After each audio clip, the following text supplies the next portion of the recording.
The Mina Valentin Show with our host, Mina Valentin. Mina, how are you? And here we go with another awesome topic. What's news on the book, first of all? We looking soon for the two things, the book 4, and we're looking at also the release of the coverback soon. Book 3, paperback. Yes, I'm still waiting on the artist. Waiting to exhale, then, I guess.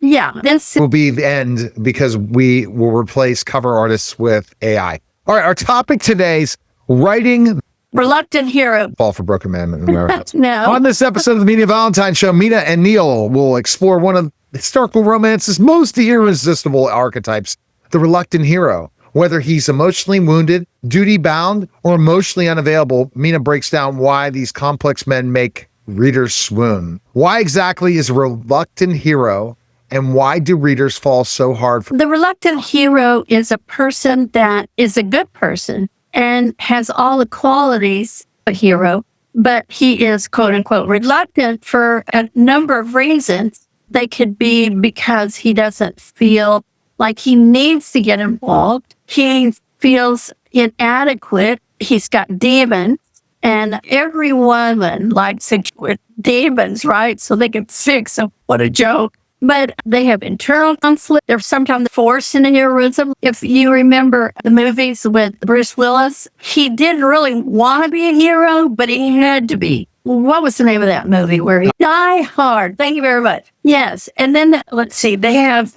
another one I wrote about. In historical romance, the character may be afraid to step out of the norms because they were also restricted at that time. And for a man to step out of the role that he had in order to save the woman or fall in love, any of those kind of things, then he had to make a decision. And that decision is what caused the dilemma. Do I do this? Do I go against norms? Do I go against my family? Do I go against my fears to do this? And so that makes for a great story. It does.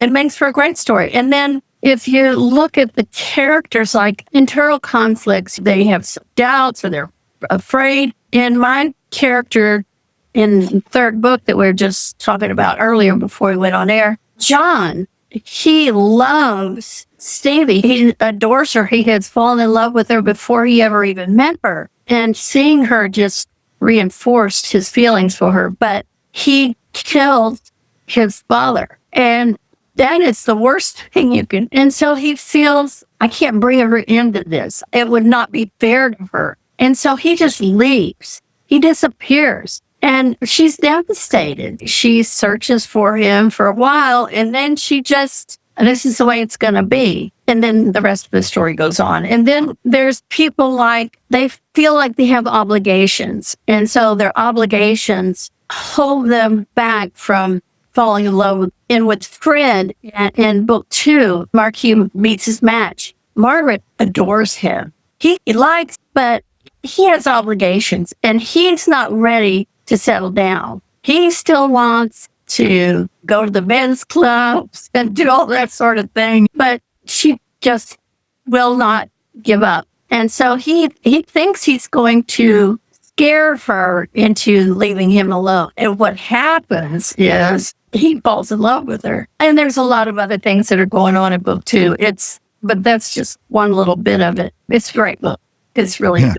So what's the difference between a hero and just a jerk? Oh, a hero, he can be brooding. His motivation can be, what am I trying to say? He's driven by troubles. Can have a traumatic past, or he's got responsibilities, or he struggles with inner demons. He feels isolated, misunderstood. So he's reserved. He's very standoffish. But his core qualities are good. He's a good guy. And so if you write that character correctly, then the reader has feelings for this person because they see that he's tormented. And a jerk, his motivation, he's driven by selfishness. He's arrogant. He likes to manipulate others. He may even enjoy hurting a person, physically or emotionally. And he has a lack of empathy. And he can come across originally as a nice guy, but he's self-serving. And that's the difference between a brooding character and a jerk.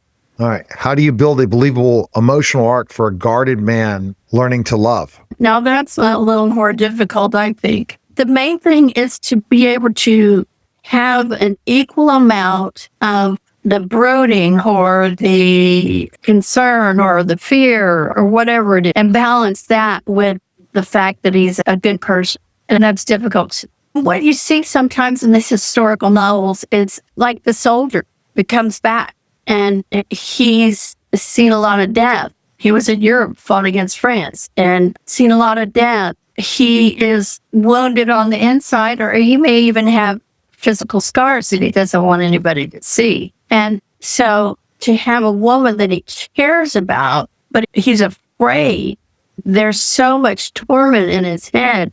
He can't sleep at night. He's fearful of so many things that he's afraid to get involved with her. But in the end, it's a romance. So of course he does. It definitely in a romance, it's what happens. Are there any of the four horsemen especially reluctant when it comes to romance? Yes, absolutely. Now, Fred, like I said earlier, he was very reluctant. He wanted his party life. He had good family. He wasn't interested. He wanted these hit and runs.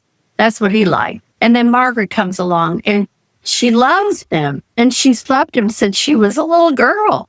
She saw him in the park and she asked her daddy, who is that man? And he was riding in the horse and he looked so regal. And he happened to look back at her and smiled, and that was it. So when she was able to go to the balls, she would watch him and he would dance with one girl and then he'd dance with another time. He didn't pay attention to her. She was a wallflower. And then finally she said, you know what? I'm going to do all these other women are doing, and I'm going to let them hang out, and I'm going to do my hair. And he finally notices her, but he doesn't want to get involved with her. So he's the reluctant dude. And then you take somebody like John. He loved Stevie, but his life, his family, that kept him away from her. He decided she was better off without him. And that a lot too. She's better off without me. And in reality, neither one of them were any better without the other. And so he came around. Why do you think historical settings intensify the reluctant hero's appeal? Like that historical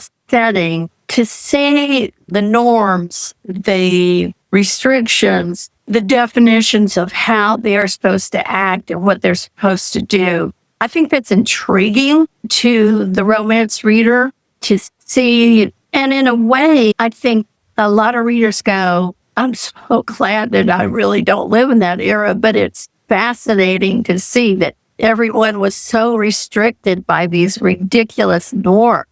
And we still have some today, especially with women. Kind of sucks, but we're women. And there's always a way to get around it. Women have to think harder. All right. And the best place to go is MinaValentine.com. Waiting on that. Book 3 and book 4 coming soon. Book 3 is there in ebook.